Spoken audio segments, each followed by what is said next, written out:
ये आज हम पेनाइल लेंथनिंग फैट ग्राफ्टिंग कर रहे हैं अगेन। ये पेशेंट बड़ी दूर से आए हैं और जहाँ पे ये वहाँ पे तो ये सर्जरी मैंने बताया ज़्यादा लोग करते नहीं हैं, तो उन्होंने इनको ऑप्शन दी थी कि आप वैक्यूम पंप लगा लो या फिर एंड्रो एक्सटेंडर, जिसमें क्या कहते हैं कि पेनिस में आप एक्सटेंड कर दो। पेनिस में एक ट्रैक्शन दे के रखते हैं कई महीने तक, लगभग 9 महीने तक रोज 10 घंटे की ट्रैक्शन देनी होती है, तो पेनिस की लेंथ इंक्रीज हो जाती है। तो मेरा आज ये वीडियो है कि जो भी लोग इसको यूज़ कर रहे हैं वैक्यूम पंप या खासतौर पे एंड्रो एक्सटेंडर, वो एक बात को थोड़ा सा वो ध्यान से सुने। जब हम इसका प्रिंसिपल क्या है एंड्रो एक्सटेंडर का, कि जब आप टिश्यू को स्ट्रेच करोगे तो धीरे धीरे जो उनकी ब्लड जो सेल्स हैं वो मल्टीप्लाई होने लगेंगे एक कॉन्टिन्यूस प्रेशर से। तो जो ब्लड वेसल्स होती है वो एक कॉन्टिन्यूस प्रेशर जब उन पे पड़ता है तो वो उनमें एक टियर आ जाता है। उनकी एंडोथेलियल जो लेयर होती है, अंदर की लेयर होती है, उसमें टियर आ जाता है और टियर वो धीरे धीरे रिपेयर भी हो जाता है। और ये प्रिंसिपल है कि वो रिपेयर हो जाते हैं तो फिर वो ब्लड वेसल्स भी बढ़ जाती है उसके साथ साथ और साइज बढ़ जाता है।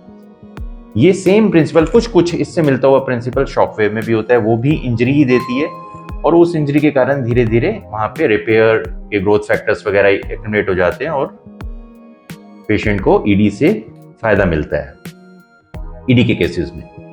लेकिन अब इसमें प्रॉब्लम क्या है कि जो भी ये एंड्रो एक्सटेंडर है, वैक्यूम है, इनका जो प्रेशर होता है, जैसे शॉकवेव में तो एक बड़ा ही हमने पर्टिकुलर एक सेट होता है कि उतनी ही एनर्जी जाएगी जो कि सेट है। लेकिन इसमें पेशेंट जब देखता है कि उसको 3 महीने हो गए लगाए हुए और उसको कुछ फायदा नहीं हुआ या कुछ, तो वो बहुत ज़्यादा प्रेशर कई बार ज़्यादा कर देता है। उसको पता नहीं, क्योंकि मैनुअल है, आपको पता नहीं कि आपने कितना प्रेशर देना है या वो कितना किस दिन ज़्यादा हो गया किस दिन कम हो गया। मान लीजिए प्रेशर ज़्यादा हो जाता है तो वो वेसल्स को परमानेंट डैमेज कर देता है। ऐसे हमने केसेस देते हैं खास तौर पे एंड्रो एक्सटेंडर से भी, एक्सटेंडर से और वैक्यूम से, जिसमें वो वेसल्स को ज़्यादा खींचने के कारण वो इतनी डैमेज हो जाती है कि वो रिपेयर होने से परे हो जाती है और पेशेंट को ईडी हो जाता है। ये बड़ा इसलिए ये कहीं पे भी दुनिया में 2 रीज़न थे। एक तो ये रिजल्ट नहीं देता, बहुत दिनों में रिजल्ट देता है और बहुत नॉन सिग्निफिकेंट रिजल्ट होता है, और दूसरा इसमें ये कॉम्प्लिकेशन के बहुत ज़्यादा चांस है। इस कारण से पॉपुलर नहीं हुआ पूरी दुनिया में, है तो ये बहुत सालों से। इसके कंट्रास्ट में जब हम ये सर्जरी करते हैं तो इसमें क्या है कि हम पेनिस को छेड़ते ही नहीं है। हम पेनिस के या तो ऊपर रहते हैं जैसे आपको पता है लेंथनिंग करने के लिए, या पेनिस के फैट ग्राफ्टिंग करने के लिए जस्ट स्किन के नीचे रहते हैं, कॉर्पोरा के ऊपर रहते हैं। जो पेनिस का इरेक्शन का मैकेनिज्म है उससे आप दूर रहते हैं और उसको नहीं छेड़ते, जिस कारण से इरेक्शन जैसी है आपकी है, अगर शुरू में अच्छी है सर्जरी कराने से पहले तो अच्छी रहेगी, और अगर कमजोर है तो वो वैसी ही रहेगी, उसमें कोई फर्क नहीं आएगा, क्योंकि किसी भी तरह पेनिस के कॉर्पोराज को या जो ब्लड वेसल्स उसको सप्लाई कर रही है उसको नहीं छेड़ा जाता। इसलिए सर्जरी काफ़ी सेफ है। पहले जब सर्जरी की ऑप्शन नहीं थी तो ठीक है लोग करा रहे थे, क्योंकि कुछ सालों से था, थोड़ा कहीं यूज़ भी हुआ, बहुत कम लोग इसका फ़ायदा उठा पाए।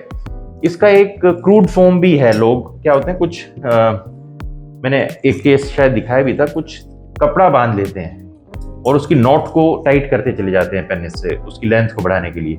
ये बड़ा खतरनाक है क्योंकि इसमें बिल्कुल ही प्रेशर का मेंटेनेंस नहीं रहती, और ये हमने पेशेंट में दिखाया था जिसको बाद में हमने इम्प्लांट किया, क्योंकि उसमें बिल्कुल ही इरेक्शन बंद हो गई। तो आपने इस तरह का कोई भी एक्सपेरिमेंट नहीं करना है, और अच्छा रहेगा कि आप एंड्रो एक्सटेंडर से दूर ही रहो, क्योंकि उसमें ये कॉम्प्लिकेशन होने का डर है। फिर भी अगर आप यूज़ करके देखना सकते हो तो 1-2 महीने तक, या जब भी जितना भी आपका मन करे आप यूज़ कर सकते हो। फिर क्योंकि सर्जरी तो हम बाद में भी कर सकते हैं, लेकिन उसके क्योंकि अच्छे रिजल्ट नहीं है, इस कारण से हमारी ये सर्जरी काफ़ी पॉपुलर हो गई है। और मैंने पहले भी बताया कि अब पूरे हिंदुस्तान में सबसे ज़्यादा केसेस हम कर रहे हैं इस सर्जरी के। शुरू भी किए थे, लेकिन अब धीरे धीरे हमारी भी परफेक्शन ज़्यादा हो गई है, इसमें पेशेंट भी सेटिस्फाइड ज़्यादा होने लगे हैं, और एक दूसरे का रेफरेंस देके बहुत पेशेंट आके ये सर्जरी कराते हैं। तो अगर आपको इसके बारे में कोई क्वेरीज है कि कैसे होएगी, कितने दिन स्टे करना पड़ेगा, तो आप कॉल करके फ़ोन कर सकते हैं। और भी कुछ पूछना चाहे तो पूछ सकते हैं, हमारी वीडियो देखते रहे। उसमें हम आमतौर पे हर बार सर्जरी का कुछ ना कुछ उसके बारे में नई चीज़ या जो कि लोगों के मन में क्वेश्चन होता है वो बताते रहते हैं। तो आज के लिए यही था एंड्रो एक्सटेंडर के बारे में बताना चाह रहा था।